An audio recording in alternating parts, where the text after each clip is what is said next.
శుక్లాంబరధరం విష్ణుం శశివర్ణం చతుర్భుజం ప్రసన్నవదనం ఛాయేత్ సర్వవిఘ్నోపశాంతయేత్. గురుర్బ్రహ్మా గురుర్విష్ణుః గురుర్దేవో మహేశ్వరః గురుః సాక్షాత్ పరబ్రహ్మ తస్మై శ్రీగురవే నమః. వ్యాసాయ విష్ణురూపాయ వ్యాసరూపాయ విష్ణవే నమో వై బ్రహ్మనిధయే వాసిష్ఠాయ నమో నమః. కూజంతం రామ రామేతి మధురం మధురాక్షరం ఆరుహ్య కవితాశాఖాం వందే వాల్మీకికోకిలం. శ్రుతిస్మృతిపురాణానాం ఆలయం కరుణాలయం నమామి భగవత్పాదశంకరం లోకశంకరం. వాగర్ధావివ సంపృక్తౌ వాగర్ధ ప్రతిపత్తయే జగతః పితరౌ వందే పార్వతీ పరమేశ్వరౌ. సూక్తిం సమగ్రయతున స్వయమేవ లక్ష్మీః శ్రీరంగరాజమహిషీ మధురైః కటాక్షైః. వైదగ్ధ్యవర్ణగుణకుంభనగౌరవైర్యాం ఖండూలకర్ణకుహరాः కవయోధయంతి. హైమోర్ధ్వపుండ్రమజహన్మకుటం సునాసం మందస్మితం మకరకుండలచారుగండం బింబాధరం బహుళదీర్ఘకృపాకటాక్షం. శ్రీవేంకటేశముఖమాత్మని సన్నిధత్తాం మనోజవం మరుతతుల్యవేగం జితేంద్రియం బుద్ధిమతాం వరిష్టం. వాతాత్మజం వనరయూధముఖ్యం శ్రీరామదూతం శిరసా నమామి. ఆపదామపహర్తారం దాతారం సర్వసంపదాం లోకాభిరామం శ్రీరామం భూయో భూయో నమామ్యహం. సింధూరారుణ విగ్రహాం త్రినయనాం మాణిక్యమౌళిస్ఫురత్తారానాయకశేఖరాం స్మితముఖీం ఆపీనవక్షోరుహాం పాణిభ్యాం అళిపూర్ణరత్నచషకం రక్తోత్పలం బిభ్రతీం సౌమ్యాం రత్నఘటస్థరక్తచరణాం ధ్యాయేత్పరేదంబికాం. హరి ఓం. పరమేశ్వర స్వరూపమైన సభకి నమస్కారం. జగన్మాత అయినటువంటి లలితాపరాభట్టారిక యొక్క నిర్హేతుకమైన కృపా విశేషం చేత సౌందర్యలహరి మీద ప్రవచనాలు ప్రారంభం చేసి అనుకోకుండా ఇవాల్టి రోజు ఉదయం ఎందరో సువాసినులు ఎందరో పెద్దలైనటువంటి వారు వాళ్ళందరూ చక్కగా సశాస్త్రీయంగా ఎలా చెప్పామో అలా వచ్చి ఎక్కడ నేను చాలా పొంగిపోయానంటే వీడెవడు, వీడి చెప్పడం ఏమిటి, మనం వినడం ఏమిటి, వీడి చెప్పాలా అని కాకుండా కేవలం ఒక్క మాట చెప్పినంత మాత్రాన ఎందరో జ్ఞానబుద్ధులు వయోవృద్ధులు కూడా పాపం చాలా సంప్రదాయంగా వచ్చి 4-5 గంటల సేపు ఎంత ఓర్పుగా కూర్చున్నారో ఇవాళ పూజలో. చక్కగా కూర్చుని చక్కగా నామాలు చెప్పి అంతసేపు పూజ చేసుకుని అంతమంది ప్రసాదం తీసుకుని వెడితే నిజంగా కన్నుల పండుగగా అమ్మవారు సహస్రశీర్ష అని ఇన్ని వదనములతో అమ్మ ఒక్కసారి కనపడుతోందా అనిపించింది. అందుకని ఇవాళ అక్కడ అమ్మవారి పూజ చేసినప్పుడు కలశలోకి నీరు పడతారు. అది పరమ పవిత్రమైనటువంటి జలం.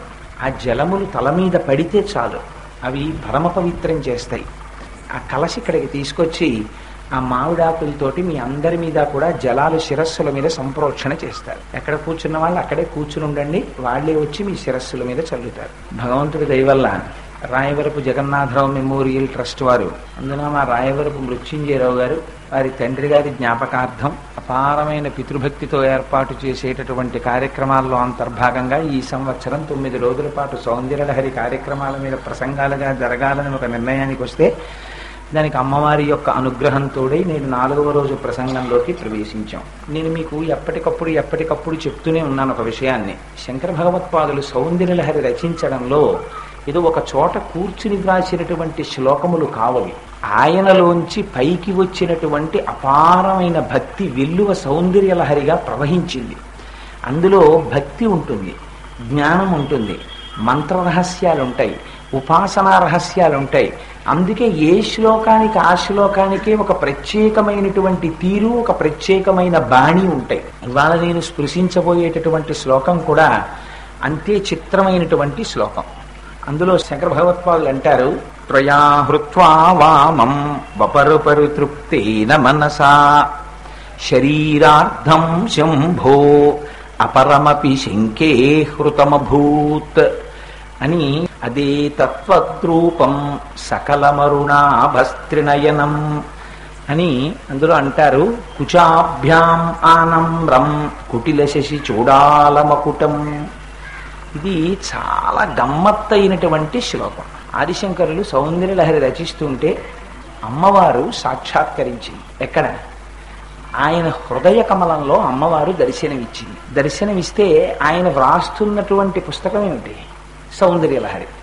ఆ సౌందర్యలహరికి సంబంధించినటువంటి ధ్యానంలో ఉన్నారేమో. సౌందర్యలహరిలో ప్రతిపాదింపబడినటువంటి అమ్మవారు ఎవరో ఆ స్వరూపంతోనే తల్లి ఆయన హృదయ కమలంలో ప్రత్యక్షమైతే పొంగిపోయి శంకరులు స్తోత్రం చెయ్యాలి. శంకరాచార్యులు వారు ఒక విచిత్రమైనటువంటి శ్లోకాన్ని చెప్పారు. ఎంత చిత్రమైన శ్లోకమో చూడండి. అమ్మవారిని చూసి శంకరులు అన్నారు, అమ్మా త్వయా హృత్వా వామం వపురు పరితృప్తేన మనసా. అమ్మ నిన్ను చూస్తూ ఉంటే నాకు కొంచెం అనుమానం వస్తోందమ్మా అన్నారు. ఏమిటి అనుమానం? నువ్వు పరమశివుని యొక్క శరీరంలో వామార్ధ భాగాన్ని స్వీకరించావు. శంకరుడు అర్ధనారీశ్వర స్వరూపంలో ఎడమ భాగాన్ని అమ్మవారికి ఇచ్చాడు. కానీ నాకు అనుమానం అంతా ఎక్కడొస్తోందంటే తల్లి, శరీరార్థం శంభో అపరమపి శంకే హృతమభూత్. నువ్వు దొంగతనం చేశావు అని శంకరులు అనరు. మొట్టమొదట ఏమన్నారు? త్వయా హృత్వా వామం. అమ్మ నాకు అనుమానంగా ఉందమ్మా, నువ్వు దొంగతనం చేశావు. ఫస్టే ఛార్జ్ షీట్ పెట్టేశారు అమ్మవారి మీద, నువ్వు దొంగతనం చేశావు. పోనీ అలాగని అమ్మ నువ్వు దొంగతనం చేశావు అని అనరు. ఎందుకని? అంత గభాలన పరాభట్టారిక అయినటువంటి అమ్మవారి స్వరూపం గురించి మాట్లాడుతూ జగదాచార్యులైనటువంటి శంకరులంత మాట అంటారా? అందుకని శంకే హృతమభూత్. నాకు మనస్సులో చిన్న అనుమానంగా ఉందమ్మా, నువ్వు దొంగతనం చేశావని అన్నారు. ఏమిటా దొంగతనం? శంకరుడు నీకు శరీరంలో వామార్థ భాగాన్ని ఇచ్చాడు. ఇస్తే నాకు దర్శనం ఎలా జరగాలి? అర్ధనారీశ్వరులుగా పార్వతీ పరమేశ్వరులు ఇద్దరూ నాకు దర్శనమిస్తే కుడి పక్కన అయ్యవారు ఉండాలి, ఎడమ పక్కన అమ్మవారు ఉండాలి. కానీ ఇదేం విచిత్రమమ్మా, నీ దర్శనం నాకు కలిగితే నాకు అలా కనపట్టలేదు, నాకు మొత్తం నువ్వే కనపడుతున్నావు. మరి అప్పుడు శంకరుడి యొక్క సగభాగం ఏమైపోయింది? అర్ధనారీశ్వర స్వరూపంలో మరి కుడి పక్కన శివుడు ఉండాలి కదా, శివుడు లేడేమిటి? అది ఎలా అడిగారంటే, అమ్మా నాన్నగారు కలిసి వస్తారని పిల్లాడు అనుకున్నాడు అనుకోండి, అమ్మ ఒక్కతే వచ్చిందనుకోండి పెట్టి పట్టుకుని ఊరి నుంచి, ముందు అమ్మ వచ్చిందని పిల్లాడు సంతోషించడు, అమ్మ నాన్నగారేది అంటాడు. అలా శంకరులు అమ్మవారి దర్శనం ఇవ్వగానే వెంటనే అన్నారు, త్వయా హృత్వా వామం. అమ్మ నువ్వు కానీ మా అయ్యగారి శరీరంలో మిగిలిన సగభాగం కూడా దొంగిలించేశావా అన్నారు. ఏమమ్మా మరి శరీరంలో కుడి భాగం శంకరుడు కనపడద్దు, అర్ధనారీశ్వర స్వరూపంలో కనబడటం లేదు అంటే నువ్వు దొంగతనం చేశావు అనకూడదు. అందుకని శంకే హృతమభూత్. నాకు కొంచెం అనుమానంగా ఉందమ్మా, నువ్వు తీసేసుకున్నావేమో, మిగిలిన సగభాగం కూడా దొంగిలించేసావేమో. దొంగిలించిన వస్తువుని ఎవరైనా ఏం చేస్తారు? దొంగిలించిన వస్తువుని చాలా జాగ్రత్తగా దాస్తారు. తనదైన వస్తువు ఎదురుగుండా ఉన్నా పర్వాలేదు, ఇంకోళ్ళ వస్తువు తీసుకెళ్లి దొంగిలించాం అనుకోండి, ఆ వస్తువు మన ఇంట్లో ఎదురుగుండా పెట్టామనుకోండి, ఆ వస్తువు గురించి తెలుసున్న వాళ్ళు ఎవరైనా వచ్చారనుకోండి, ఈ వస్తువు వారిది కదండి అని అడుగుతారు. ఒకవేళ అడగకపోయినా, ఏమండో మీ వస్తువు ఫలానా వారింట్లో నేను చూశానంటారు. అంటే వీరి దొంగతనం బయటపడిపోయినట్టే కదా. అందుకని బయట పెట్టకూడదు ఆ వస్తువుని, జాగ్రత్తగా లోపల దాచుకోవాలి. ఆ లోపల దాచుకోవడం అంటే అమ్మవారు ఎలా దాచేసుకుందిట? ఈ లోపల దాచేసుకుందిట. అందుకని ఏమైపోయింది? మొత్తం అంతా అమ్మవారు అయిపోయిందిట. అందుకు కదా అనుమానం వచ్చింది, కుడి పక్కన ఉండవలసినటువంటి శంకరుడు కనపట్టలేదు, కుడి పక్కన శంకరుడు లేకుండా మొత్తం నువ్వే కనపడుతున్నావు. అయితే శంకరా నేను దొంగతనం చేశానంటున్నావే అయ్యవారి శరీరాన్ని, నీ ఇష్టం వచ్చినట్టు నేను దొంగతనం చేశాను, నాకు అనుమానంగా ఉంది అనడం దొంగతనం చేశాను అనడం కన్నా ప్రమాదం తెలుసా? ఎందుకని? ఏమంటే వారు దొంగతనం చేశారండి అంటే ఒక మాటతో పోతుంది. నాకు కొంచెం అనుమానంగా ఉందండి వారి ప్రవర్తన చూస్తే అన్నాను అనుకోండి, అందరూ ఆయన్నే చూస్తుంటారు. ఇక ఏమిటో అనుమానంగా ఉందన్నారు ఆయన్ని చూస్తే, ఎందుకైనా మంచిది నిగ్గు తేలే వరకు అలా చూద్దామని అలా చూస్తుంటారు. ఎంత మాట అనేసావు శంకరా నన్ను, శంకే హృతమభూత్ అన్నావు. అమ్మా అనుమానంగా ఉందమ్మా, శంకరుడి శరీరంలో మిగిలినటువంటి సగభాగాన్ని కూడా నువ్వే తస్కరించేశావని నాకు అనుమానంగా ఉందంటున్నావు శంకర. ఏం సాక్ష్యాలు చూపించు, నేను తస్కరించానని ఏమిటి సాక్ష్యం? అంత మాట అనడమే నన్ను అంటే శంకరులు అన్నారు వెంటనే, అమ్మ సాక్ష్యాలు లేకుండా అంత తేలిగ్గా మాట్లాడతాను అనుకుంటున్నావా? నా దగ్గర 3 సాక్ష్యాలు ఉన్నాయి. ఇవి శంకరుడికి మాత్రమే ఉండవలసిన వస్తువులు, నీ దగ్గరికి ఎలా వచ్చాయమ్మా అన్నారు. ఏమిటి ఆ 3 వస్తువులు? ఎదే తత్వద్రూపం సకల మరుణాభస్త్రినయనం.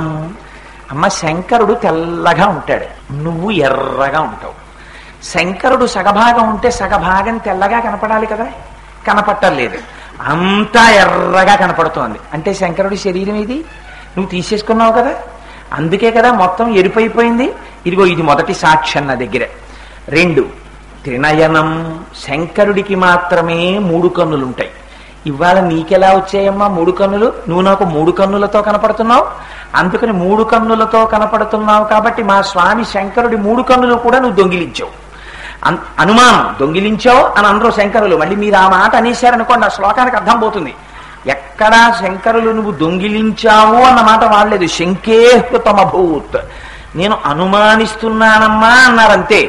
అందుకని ఆ శంకరుడికి మాత్రమే ఉండవలసినటువంటి 3 కన్నులు అమ్మా నీ దగ్గరికి ఎలా వచ్చాయమ్మా? నువ్వు 3 కన్నులతో ఉన్నావు ఇవాళ.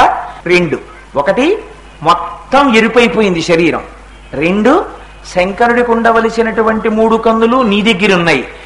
అన్నిటికన్నా నా దగ్గర ఉన్న బలవత్తరమైన సాక్ష్యం ఏమిటో తెలుసా అమ్మా? నువ్వు మా స్వామి కలిసి అర్ధనారీశ్వర స్వరూపంగా నాకు దర్శనమిస్తే ఎడమ పక్కన అమ్మవారికి సంబంధించినటువంటి ప్రధానమైన గుర్తు మాతృత్వ సూచకంగా వక్షోజం కనపడాలి. కుడి పక్కన పరమశివుని యొక్క పురుష శరీరం కాబట్టి హృదయస్థానం భిన్నంగా కనపడాలి. కానీ అమ్మ కుచాభ్యాం ఆనమ్రం, ఇంతమంది పిల్లల్ని పోషించేటటువంటి స్తనమండలం కలిగినటువంటి నువ్వు ఆ స్తనముల యొక్క బరువు చేత కొంచెం వంగి నాకు కనపడుతున్నావు. మరి శంకరుడి యొక్క సగభాగం ఇదమ్మా, మొత్తం నువ్వే కనపడుతున్నావు నాకు. కుచాభ్యాం ఆనమ్రం కుటిల శశి చూడాలమకుటం. ఇంకో సాక్షి తీసుకురానా? నువ్వు శంకరుడు సగం శరీరం పుచ్చేసుకున్నావని. ఏది కుటిల శశి? కుటిల శశి అంటే ఎన్నెన్ని పేర్లు వేస్తారో ఆ చంద్రుడికి శంకరాచార్యుల వారు. కుటిల శశి అంటే ఇలా ఉన్న చంద్రుడు. ఇలా ఉన్న చంద్రుడు ఎప్పుడు ఉంటాడు? ఇలా ఉన్న చంద్రుడు మీకు శుక్లపక్షంలో వచ్చేటటువంటి విధియ నాడు కనపడతాడు అలాగా. అందుకని సన్నటి చంద్రరేఖ ఉంటుంది. అందుకని అలా సన్నటి చంద్రరేఖని ధరించి ఉండేటటువంటి వాడు కాబట్టి ఆయనకి చంద్రమౌళీశ్వరుడు అని పేరు. అమ్మా ఆయన చంద్రమౌళీశ్వరుడు కదా, ఆయన కిరీటం మీద కదా సన్నటి చంద్రరేఖ ఉండాలి. ఆ చంద్రరేఖ ఇవాళ నీ కిరీటం మీద కనపడుతోంది. అంటే శంకరుడికి సంబంధించిన ఈ వస్తువులన్నీ నీ దగ్గరికి వచ్చేసాయి. ఆయన 3 కన్నులు నీ దగ్గరికి వచ్చేసాయి. ఆయన కిరీటం మీద చంద్రరేఖ నీ దగ్గరికి వచ్చేసింది. ఆయన తెల్లగా ఉండవలసింది మొత్తం ఎర్రగా అయిపోయింది శరీరం అంతా. సగభాగం చూస్తే పురుష చిహ్నములతో ఉండవలసిన వక్షస్థలం స్త్రీ చిహ్నాలతో కనపడుతోంది. ఇంతకన్నా ప్రబలమైన సాక్ష్యం ఏం కావాలమ్మా? అందుకని ఇవాళ నువ్వు ఇలా కనపడుతుంటే శంకరుడి యొక్క మిగిలిన సగం శరీరాన్ని కూడా నువ్వే పుచ్చేసుకున్నావు. ఎందుకు పుచ్చేసుకున్నావో తెలుసా? అది కూడా నాకు అనుమానం. దొంగతనం చేసిన వాడిని దొంగతనం చేశావు అని వదిలేరు. ఎందుకు చేశావు దొంగతనం అని అడుగుతారు. ఎందుకు చేశావురా దొంగతనం అంటారు. అందుకని ఇవాళ శంకరాచార్యుల వారు అమ్మవారి మీద ఎంత ఆరోపణ చేస్తున్నారో చూడండి. ఆయన అంటారు వపుర పరితృప్తేన మనసా. శంకరుడు భోళా శంకరుడు అమ్మా పాపం. ఆయన గురించి నువ్వు తపస్సు చేశావు, చేస్తే ఏం కావాలన్నాడు. ఆలక శైల కుమారిక ప్రియపడి కోరిన సగము శరీరము ఇస్తివి 3 మూర్తులకు మూలము నీవే 3 మూర్తులకు ముఖ్యము నీవే దాతవు నీవే భ్రాతవు నీవే తల్లివి నీవే తండ్రివి నీవే పాలముంచుమి కనీట ముంచుమి నీ పాలబడి తినో పాల విలోచన అని ఆయన మీద మానస పూజ పాట పాడతారు. అలా పార్వతీదేవి తపస్సు చేస్తే ఆయన శరీరంలో సగభాగాన్ని అమ్మవారికి ఇచ్చేశాడు. ఇచ్చేస్తే అమ్మ మా స్వామి అంత దయతో నీకు శరీరంలో సగభాగం ఇచ్చాడే, నువ్వు తృప్తిగా అమ్మయ్యా మా ఆయన నాకు శరీరంలో సగభాగం ఇచ్చారని తృప్తి పడద్దు. నీకు ఆ తృప్తి లేదు. లేక శంకరుడి మిగిలిన శరీరం కూడా ఆక్రమించేద్దామని దొంగిలించావని నాకు అనుమానం అమ్మా అన్నారు. ఈ ఛార్జ్ షీటు చాలా దారుణాతి దారుణమైన ఛార్జ్ షీటు. ఛార్జ్ షీట్లు పెట్టడంలో శంకరాచార్యులు వారు చాలా ప్రముఖమైనటువంటి సిద్ధహస్తులు. ఎందుకంటే ఆయన శివానంద లహరిలో కూడా శివుడి మీద పెట్టారు ఛార్జ్ షీటు. అందులో అంటారు, శంకరా అసలు హంతకులకు హంతకుడివి నువ్వు, దొంగలకి దొంగవి నువ్వు, అందరికన్నా దూరంగా ఊరు చివర దాక్కునేవాడివి నువ్వే అన్నారు. అదేమిటో ఆదిశంకర అంత మాట అన్నావు అని పరమశివుడు అంటే అన్నారు, ఏ నా దగ్గర సాక్ష్యాలున్నాయి ఇలా అనడానికి. నువ్వు ఏనుగు చర్మం కట్టుకున్నావు, గజాసురుణ్ణి చంపేసి ఆ ఏనుగు చర్మాన్ని ఒలిచి కట్టుకున్నావా లేదా అంటే నువ్వు చేసినటువంటి హత్యకి రుజువు ఇంతకన్నా ఏం కావాలి? నువ్వు కట్టుకున్న ఏనుగు చర్మం రుజువు. నువ్వు వ్యాఘ్రాన్ని చంపావు, పులిని చంపి దాని తోలు ఒలిచి మీదేసుకున్నావు. ఒక పులిని చంపినటువంటి దానికి ఇది సాక్ష్యమా కాదా? పోనీ రెండూ చేశావు. ఏనుగుని చంపడానికి సిద్ధపడినటువంటి సింహంలా ఇవాళ నాకు ఎలా కనపడుతున్నావో తెలుసా? ఒక ఏనుగుని ఒక పులిని చంపేసినటువంటి సింహం ఇంకో జింకని కూడా పట్టుకు తినడానికని ఎగబడి ఒక జింకని పట్టుకున్న సింహం ఎలా ఉంటుందో నాకు అలా కనపడుతున్నావు నువ్వు. ఎందుకని? శంకరుడికి ధ్యాన శ్లోకం ఒకటి ఉంది. ధవళవపుషం ఇందోర్ మండలే సన్నివిష్టం భుజగవలయహారం భస్మదిగ్ధాంగమీశం మృగయ పరశుపాణిం చారుచంద్రార్థమౌళిం హృదయ కమల మధ్యే సంతతం చింతయామి. ఆయన ఒక చేత్తో హరిణాన్ని పట్టుకుంటారు, లేడిని.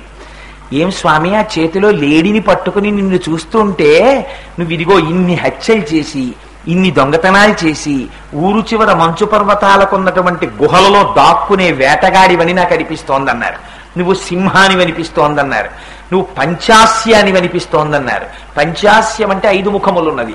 అదే సజ్జోజాత అఘోర తత్పురుష వామదేవ ఈశానములనేటటువంటి 5 ముఖములు కలిగినటువంటి పరమశివుణ్ణి నిందాస్తుతి చేశారు శంకరాచార్యుల వారు. అంటే పైకి స్తోత్రం, కానీ లోపల మాత్రం పైకి చూస్తే ఏదో నింద చేస్తున్నట్టు ఉంటుంది.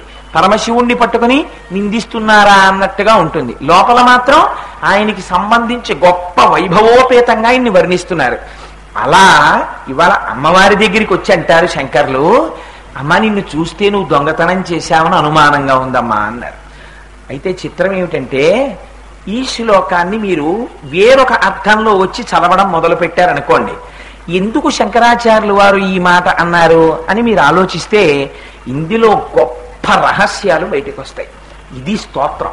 పైకి ఏమీ తెలియనట్టు ఈ మాటలు అంటారు.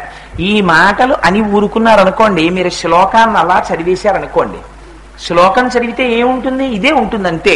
త్వయా హృత్వా వామం వపుర పరితృప్తేన మనసా శరీరార్థం శంభో అపరమపి శంకే హృతమభూత్ అదే తత్వద్రూపం సకలమరుణాభస్త్రినయనం కుచాభ్యాం ఆనమ్రం కుటిల శశి చూడాలమకుటం అని ఉంటుంది.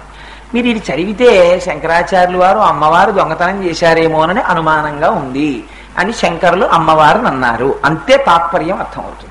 అప్పుడు మీ మనస్సు ఏం చెయ్యాలి? ఏమిటి ఆది శంకరాచార్యులు వారు సౌందర్యలహరిలో అమ్మవారిని స్తోత్రం చేస్తూ, అమ్మ శంకరుడి శరీరార్థ భాగాన్ని నువ్వు తస్కరించావేమోనని అనుమానంగా ఉందమ్మా అంటారా శంకరాచార్యులు వారు? ఎందుకన్నారు ఈ మాట అని ఆయన ఏమేమి సాక్ష్యాలు పెట్టారో మీరు తీసుకోవాలి, ఒక్కొక్క సాక్ష్యం. ఇప్పుడు మిమ్మల్ని శంకరాచార్యులు వారు ఏం చేస్తారంటే ఒక జడ్జి హోదాలో కూర్చోబెడతారు. జడ్జి ఏం చేస్తాడు? అటువైపు సాక్ష్యాలు వింటాడు, ఇటువైపు సాక్ష్యాలు వింటాడు. తన బుద్ధితో ఆలోచిస్తాడు, ఏది నిజమో ఆలోచించి నిర్ణయం చేస్తాడు. అలా ఇప్పుడు మిమ్మల్ని కాసేపు ఆలోచించేటట్టు చేస్తారు శంకరాచార్యుల వారు. ఇలా మీరు ఆలోచించారనుకోండి, ఏమవుతుంది? ఆ రూపం మీద మీ దృష్టి కేంద్రీకృతం అవుతుంది. మీ దృష్టి అమ్మవారి యొక్క రూపం మీద కేంద్రీకృతం అయిందనుకోండి, మీకు తెలియకుండానే అపారమైనటువంటి ఫలితం ఒకటి వస్తుంది. ఏమిటా ఫలితం? ఎందుకు శంకరాచార్యుల వారు ఈ శ్లోకంలో ఆ ప్రయోగం చేశారు? ఇప్పుడు మీకు అటువైపు నుంచి వివరణ తీసుకెడతాను చూడండి. శంకరులు ఏమన్నారు? అమ్మా నీకు ఎడమ పక్క భాగం శివుడు ఇచ్చేశాడు, కానీ కుడి పక్క భాగం కనపట్టలేదు, నువ్వు ఆ భాగాన్ని కూడా తస్కరించావేమోనని అనుమానంగా ఉందమ్మా అన్నారు.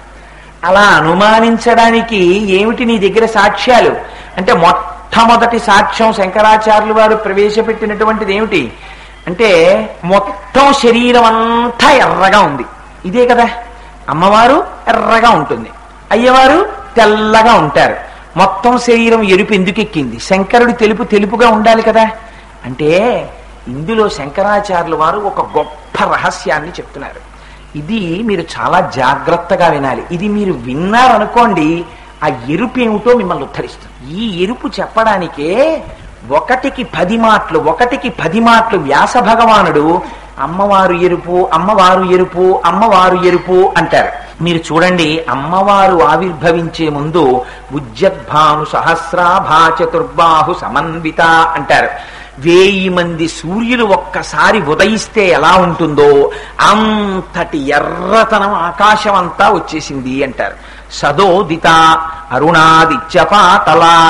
అమ్మవారి గురించి ఎక్కడ చెప్పినా రక్తం, లేకపోతే దానిమ్మ గింజ, ఇలాంటి వాటినే ఉపమానాలుగా వేస్తారు. అన్ని ఎరుపు చెప్తారు.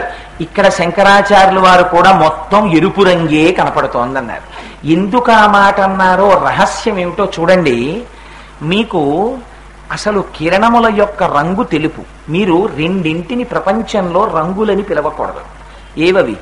తెలుపు రంగు కాదు, నలుపు రంగు కాదు. చాలా జాగ్రత్తగా వినాలి. అందుకే స్ఫటికలింగాన్ని అర్చన చేస్తారు పీఠాధిపతులు. స్ఫటికలింగం ఏం చేస్తుంది? తెల్లగా ఉంటుంది. తెలుపు రంగు కాదు, నలుపు రంగు కాదు. తెలుపు ఏం చేస్తుందంటే అన్నీ తెలుపులో ఉంటాయి. ఆ తెలుపులో ఎన్ని రంగులు ఉంటాయి? 7 రంగులు ఉంటాయి. మనం చిన్నప్పుడు నేర్చుకుంటాం. విబ్జిఆర్ అని, violet, IndiGo, blue, green, yellow, orange, red అని 7 రంగులు ఉంటాయి. ఈ 7 రంగులు తెల్లటి కిరణంలోంచి విడివిడిపోతాయి. ఎప్పుడు విడివిడిపోతాయి? మీరు చాలా జాగ్రత్తగా గమనించాలి. 7 రంగులలోనూ కూడా చిట్ట చివరి రంగైనటువంటి రంగు చూసారా? రెడ్, ఎరుపు. ఎరుపు ముందు విడివడుతుంది. ఎరుపు ముందు విడివడిపోగానే మిగిలిన 6 రంగులు విడిపోతాయి. విడిపోయి 6 రంగులు వచ్చేస్తాయి. ఈ ఎరుపు విడివడడం అంటే ఏమిటో తెలుసా అండి? తెలుపు పరమశివుడు. పరమశివుడు అంటే కేవల ఆత్మస్వరూపుడు. ఆయన ఏమి కదలడం. అందుకే ఎప్పుడు లింగస్వరూపి అయి తనలో తాను రమించిపోతూ ఉంటాడు. రమించిపోతూ ఉండేటటువంటి ఆత్మస్వరూపమైన శంకరుడిలో అమ్మవారు శక్తి స్వరూపమై కదలిక తీసుకొస్తుంది. కదలిక తీసుకొచ్చి అదే స్పందితుమపి అన్నారు మొదటి శ్లోకంలో. తెచ్చి అయ్యవారికి బోలెడంత ప్రపంచంగా విస్తరిల్లాలన్న కోరిక పుట్టిస్తుంది. పుట్టించి ఈ ప్రపంచంగా ఆవిడ విస్తరిల్లుతుంది. ఆ ఎరుపు మొట్టమొదట బయటికి వస్తుంది. వచ్చి ఆ ఎరుపే మిగిలిన రంగులన్నింటినీ బయటికి తెస్తుంది. అంటే మిగిలిన రంగులంటే ఆ ఎరుపే మిగిలిన రంగులు అయిపోవడం అంటే ఈ ప్రపంచాన్నంతటినీ అమ్మవారు ఇన్ని రకాలుగా సృష్టిస్తుంది. ఇన్ని రకాలుగా సృష్టించడమే ఎరుపు.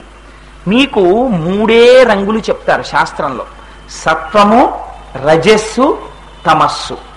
సత్వం అంటే ఎప్పుడూ భగవంతుడికి సంబంధించినటువంటి ఆలోచనతో తను ప్రశాంతంగా ఉండేటటువంటి స్థితికి సత్వగుణంతో ఉన్నాడంటారు. అది తెలుపు చేత సంకేతిస్తారు. పరమశివుడు తెలుపు అంటే ఆయన కేవలం జ్ఞానమూర్తి అయి ఉంటాడు. బ్రహ్మగారు ఎరుపు. ఎరుపు రజోగుణాన్ని సూచిస్తుంది. ఎరుపు ఏం చేస్తుంది? ఎరుపు సృష్టి చేస్తుంది. అందుకని కార్యబ్రహ్మశక్తి అంటారు దాన్ని. అమ్మవారు ఏం చేస్తుంది? ఈ సృష్టిని అంతటినీ చేస్తుంది. అయితే మరి ఎరుపు సృష్టి చేస్తోంది కదా, నలుపు కూడా రంగు కాదు. తెలుపు, నలుపు 2 రంగులు కావు. నలుపు తమస్సుకి సూచన. నలుపు అన్నిటినీ తనలోకి తీసుకుంటూ ఉంటుంది. అందుకే తమస్సు అంటే ఎప్పుడు కోరిక, సోమరితనం. అలా పడుకుని ఉంటాడు, కోరికలతో ఉంటాడు. అది తమస్సుకి సూచనగా చెప్తారు. మరి ఏమండి, జగత్ జగత్ జగత్తుగా పరిడవిల్లి వ్యుత్పత్తి అయితే కదా 6 రంగులు వస్తున్నాయి ఎరుపు వెనకాల. మరి ఎరుపుని మేము ఉపాసన చేస్తే జగత్తుతో తాదాత్మ్యత వస్తుంది, కానీ శివుడితో తాదాత్మ్యత ఎలా వస్తుంది? కావలసిందేమిటి? అయ్యవారి వైపుకి నడవాలి మనం. అయ్యవారి వైపుకి నడవకుండా అమ్మవారు ఎరుపు. అమ్మవారిని పట్టుకుంటే అమ్మవారు ఎరుపు, ఎరుపులోకి నడిపిస్తుంది కదా, అంటే జగత్తులోకి నడిపిస్తోంది కదా. మరి అటువంటప్పుడు ఎందుకు ఉపాసన? ఈ రహస్యం చెప్పడానికి అంతా ఎరుపుగా కనపడుతున్నావు అన్నారు. మీకు ఇక్కడ ఒక్క విషయం మీరు గుర్తించాలి. చేదు రుచి కాదు. మీరు చేదు కూర వండి పెడతానండి అన్నారనుకోండి ఎవరైనా, బా చేదు కూర ఏంటండి, కమ్మటి కూర ఏంటండి, లేకపోతే కాస్త తీయటి కూర ఉండండి, అంతకా కాకపోతే పుల్లటి పచ్చటి పెట్టండి అంటారు. అంతేకాని ఎవరైనా చేదు కూర ఉండండి అంటారా? అనరు. అయినా మీకు ఒకనాడు కాకరకాయ మీరే బజారుకి వెళ్ళి కొని తెచ్చుకుంటారు. కాకరకాయ ఏమిటి? చేదే. మరి ఎందుకు తెచ్చుకుంటున్నారు అంటే కాకరకాయ కూర తింటే లోపల ఉండేటటువంటి సూక్ష్మ క్రిములు నశిస్తాయి, ఆరోగ్యాన్ని ఇస్తోంది. మరి అదే చేదు ఒకనాడు మిమ్మల్ని ఉద్ధరిస్తోందా, ఉద్ధరించట్లేదా? అలాగే ఆ ఎరుపు, అమ్మవారి ఎరుపు, అమ్మవారి పాదాల వైపుకి మీరు తిరిగితే, అందుకే అమ్మ వచ్చే ముందు ఎరుపు రావడం అంటే మొట్టమొదట మీరు అమ్మవారిని ఉపాసన చేయడం, అమ్మవారి పాదాలు పట్టుకోవడం నేర్చుకుంటే అమ్మవారు జగత్తు నుంచి విడతీసి శివుడి వైపుకి తిప్పుతుంది మిమ్మల్ని. అది ఎరుపు తెలుపు వైపుకి నడిపించడం. అందుకని ఇదిగో ఆ ఎరుపు తాలూకా గొప్పతనం ఏమిటో చెప్పడానికి అమ్మవారి ఎరుపు మన్ని ఉద్ధరించే ఎరుపు. అందుకే అయితే అందరూ చెయ్యలేరనుకోండి, ఒక రహస్యం ఉంది ఉపాసనలో. అంటే ఎవరు చేయడానికి ప్రయత్నాలు మాత్రం చెయ్యకండి, ఒక్కటి మాత్రం చేస్తూ ఉంటారు, పెద్దలైన వారు చేస్తారు. ఇది నేను అసలు ఎందుకు చెప్పను. అందుకంటే అది తెలియక గబుక్కుని ఎవరైనా చేయడానికి ప్రయత్నాలు చేస్తే లేనిపోని ఇబ్బందులు వస్తాయి. అందుచేత ఆ ఎరుపు యొక్క గొప్పతనం అది. అది కేవలం ఎవరైనా ఆంతరంగికంగా దాని గురించి తెలుసుకోవాలంటే మళ్ళీ అందరూ ఆంతరంగికంగా అడిగితే ఇబ్బంది. నేను ఎప్పుడో ఎవరో దానికి కొంచెం ఒక స్థాయి ఉన్న వాళ్ళు ఎవరైనా ఉంటే అప్పుడు చెప్తాను ఆ ఎరుపు ఎందుకు అలా ఉపాసన చేస్తారు అన్నది. అందుకని అమ్మవారంతా ఎరుపే. ఆ ఎరుపు ఏం చేస్తుంది? జగత్తు వైపుకి నడిపించడం కాదు, ఆ ఎరుపు అయ్యవారి వైపుకి తీసుకెడుతుంది. ఎప్పుడు? మీరు అమ్మవారి పాదములు పట్టినప్పుడు. ఆవిడే జగత్తు కనుక ఆవిడ ఏం చెప్తుందంటే, అబ్బాయి జగత్ ఏం లేదురా, ఇది పిచ్చాడా, జగత్తు లేదు నాన్న, ఆత్మయే ఉన్నది అని ఆవిడ ఏం చేస్తుందంటే తను తప్పుకుంటుంది. తప్పుకుని ఏం చేస్తుంది? శివశక్త్యైక్యరూపిణి లలితాంబిక, అమ్మవారు తీసుకెళ్లి అయ్యవారి చేతిలో చేయి పెట్టేస్తుంది. పెట్టేసేటప్పటికి ఏమవుతుంది? అయ్యవారితో కలుపుతుంది. ఇలా కలపడమే శివశక్త్యైక్యరూపిణి. ఇదే ఎరుపుకి ఉండేటటువంటి అంతరార్థం. అందుకని ఇవాళ శంకరాచార్యుల వారు అమ్మ నువ్వు అంతా ఎరుపుగా కనపడుతున్నావు అండం. అమ్మవారికి అందుకే ఎర్రటి వస్త్రం అంటే ఇష్టం. శంకరాచార్యుల వారు అమ్మ నువ్వు ఎర్రగా కనపడుతున్నావు అండం అంటే అనేశారు. అసలు అమ్మవారి స్వరూపం ఏమిటి? అమ్మవారి స్వరూపమే ఎరుపు. సింధూరారుణ విగ్రహం, ఆ శ్లోకాన్ని ఇలా మార్చారు శంకరాచార్యుల వారు. అందుకని అమ్మా నువ్వు అంతా ఎర్రగా కనపడుతున్నావు, అమ్మగా ఎర్రతనం కనపడడం, అయ్యగారి వైపుకి తిప్పడం, ఈ ఉపాసన రహస్యాన్ని చెప్తున్నారు. అందుకని అమ్మని ఎర్రతనంగానే ఉపాసన చెయ్యాలి. సరే, అందుచేత అమ్మ నువ్వు అంతా ఎరుపుగా కనపడుతున్నావు, అది మొట్టమొదటి ఆరోపణ. రెండవ ఆరోపణ ఏమిటి? అమ్మా శంకరుడికి సంబంధించినటువంటి 3 కన్నులు నీ దగ్గర కనబడుతున్నాయి. పరమశివుడికి ఒక పేరుంది. ఏమిటది? త్రయంబకుడు అని పేరు ఆయనకి. అందుకే మృత్యుంజయ మహామంత్రం చెప్పినా కూడా ఓం త్రయంబకం యజామహే సుగంధిం పుష్టివర్ధనం అంటాం. చిత్రం ఏమిటో తెలుసా అండి? అమ్మవారికి ఏముంటాయో అయ్యవారికి అవే ఉంటాయి. ఆయన త్రయంబకుడు, 3 కన్నులు ఉన్నవాడు. ఆవిడ కూడా 3 కన్నులు ఉన్నది. ఆయన సుగంధి, మంచి వాసన వస్తుంటాడు. అమ్మవారి జుత్తు కూడా మంచి సువాసన వస్తూ ఉంటుంది. నిన్నటి రోజున చెప్పాను కదా, ఇక్కడ మంత్రం ఏముందో అక్కడ అదే ఉంటుంది. ఇద్దరిది ఒకటే అయి ఉంటుంది, ఇద్దరు ఒకటై ఉంటారు. అది రహస్యం. ఇద్దరిలా కనపడతారు, ఒకటవుతారు. ఇద్దరిలా కనపడినంతసేపు, జగత్తుగా బ్రహ్మముగా కనపడినంతసేపు ఆవిడ నాటకం చేస్తున్నట్టు, మాయని మన మీద ప్రదర్శించినట్టు. ఆ ఎరుపు అయ్యవారి వైపు తిప్పడం మొదలైన నాడు ఆవిడ అనుగ్రహం ప్రసరించినట్టు. అందుకే ఎరుపు కనపడగానే ముందు ఆయుధాలు కనపడాలి. ఆయుధాలు కనపడితే తల కనపడాలి. ఎందుకని నిన్నటి రోజున మీకు చెప్పాను, ఆ ముందు లోపల ఉన్నటువంటి రాగము, ద్వేషము, ఇంద్రియముల లౌల్యము పోతే అమ్మవారు అజ్ఞానాన్ని పోగొట్టి అయ్యవారి వైపుకి నడిపిస్తుంది. అందుకని అదిగో ఆ నడిపించడం ఉందే, అది కూడా అమ్మవారు చేసేటటువంటి మహోపకారం. ఎప్పుడు చేస్తుంది? మీరేం చెయ్యక్కర్లేదు. ఆవిడకి ప్రేమతో ఆవిడ్ని పేర్లు పెట్టి పిలిచారనుకోండి, నామపారాయణ ప్రీత, ఆవిడ పొంగిపోతుంది. అబ్బా నన్నిన్ని పేర్లతో పిలుస్తున్నాడు రా భక్తిగా వీడు అని వెంటనే ఏం చేస్తుంది? చిట్ట చివర ఆవిడ చేసేదేమిటి? శివశక్త్యైక్యరూపిణి లలితాంబిక, శివుడిలోకి తీసుకెళ్లి కలిపేస్తుంది. అదే అమ్మవారు చేసే పని. అదే అమ్మవారు ఏం చేస్తోంది? అయ్యవారి నుంచి విడతీసి జగత్తులో ఒకడిగా, జీవుడిగా, పనికి మాలిన వాడిగా కనపడేటట్టు, సంసార మగ్నుడైనట్టు కూడా కనిపించేటట్టు చేస్తోంది. అందుకని ఇదే అమ్మవారు ఏం చేస్తోంది? మళ్ళీ ఆవిడ పాదాలు పట్టుకుంటే అయ్యవారిలోకి కలిపేస్తోంది. రెండూ ఆవిడే చేస్తుంది. అందుకే మీకు సంగీతంలో నాదోపాసన అంటారు. అందుకే ఆరోహణ అవరోహణ అంటారు. అందులో కూడా 7 చెప్తారు. స రి గ మ ప ద ని. ఆ సకారంలోంచి వస్తాయి. ఆరోహణ అవరోహణ. అవరోహణ అంటే శివుడిలోంచి కిందకి దిగడం. మళ్ళీ ఎక్కడికి వెళ్ళాలి? అవరోహణ చేసినప్పుడు మళ్ళీ ఆరోహణ చెయ్యాలి. ఆరోహణ చేసి ఎందులోకి వెళ్ళాలి? మళ్ళీ సకాలంలోకి వెళ్ళిపోవాలి. మళ్ళీ ఎందులోకి వెళ్ళిపోవాలి? మళ్ళీ శివుడిలోకే వెళ్ళిపోవాలి. అందుకని అలా వెళ్ళడం రావడం లోపల భక్తితో నాదాన్ని ఉపాసన చేయడమే అమ్మవారి పాదాలు పట్టుకుని అయ్యవారిలోకి ప్రవేశించడం. అందుకే పూర్వం సంగీతం నాదోపాసనయ్యి మోక్ష విద్య అయ్యింది. అందుకే మహానుభావులందరూ త్యాగరాజు గారు, శ్యామశాస్త్రి గారు వీళ్ళందరూ సంగీతాన్ని పట్టుకుని వాళ్ళందరూ తరించిపోయి పునరావృత్తి రహిత శాశ్వత శివ సాయుధ్యమును పొందగలిగారు. అందుకని శంకరులు అంటారు, అమ్మా నాకు చూస్తే ఎంత ఆశ్చర్యంగా ఉందంటే అంతా ఎరుపే, ఎరుపుతో పాటుగా నువ్వు శంకరుడి యొక్క శరీరంలో మిగిలిన భాగాన్ని కూడా తస్కరించావని నాకు అనుమానం రావడానికి ఇంకొక ప్రబలమైన సాక్ష్యం ఏమిటి? 3వ కన్ను. ఆ 3వ కన్నుని కూడా అమ్మ నువ్వు తీసుకుని నువ్వు ధరించావు. అందుకని 3 కన్నుల వాడు మా స్వామి, నీ దగ్గరికి ఎలా వచ్చాయమ్మా 3 కన్నులు అన్నారు. మీరు ఒక్క విషయం ఆలోచించండి, నిజంగా శంకరుడి ఒక్కడివే 3 కన్నులా? శంకరుడి ఒక్కడివే 3 కన్నులైతే సింధూరారుణ విగ్రహం త్రినయనాం మాణిక్యమౌళిస్ఫుర తారానాయక శేఖరాం మీరు పిలవట్లా? ప్రార్థనా శ్లోకం ఏమని పిలిచారు? శివుడు శక్తితో కలిసిపోతే శక్తిలోకి శివుడు కలిసిపోయినట్టు కాదా? పాలల్లో నీళ్లు పోసి పాలల్లో నీళ్లు కలిపానండి అంటే నీళ్లలో పాలు కలిపినట్టు కాదా? శివుడు శక్తిలో కలిస్తే శక్తి శివుడిలో కలిసినట్టు కాదా? అప్పుడు శివుడి 3 కన్నులు శక్తివి కావా? శక్తివి అవుతాయి. అంటే ఇప్పుడు శివశక్తులకి భేదం ఉందా? భేదం లేదు. అందుకని శివుడి 3 కన్నులే శక్తి 3 కన్నులయ్యాయి. అందుకని అమ్మవారి 3 కన్నులే అయ్యవారి 3 కన్నులయ్యాయి. అయ్యవారు 3వ కన్నుతో ఏం చేస్తారు? జ్ఞానం ఇస్తారు, మన్మధుణ్ణి కాలుస్తారు. మొన్న మీకు చెప్పాను, మన్మధుడి చేతిలో ఆయుధాలు ఉంటే మిమ్మల్ని పతనావస్థ వైపుకి తిప్పుతాడు.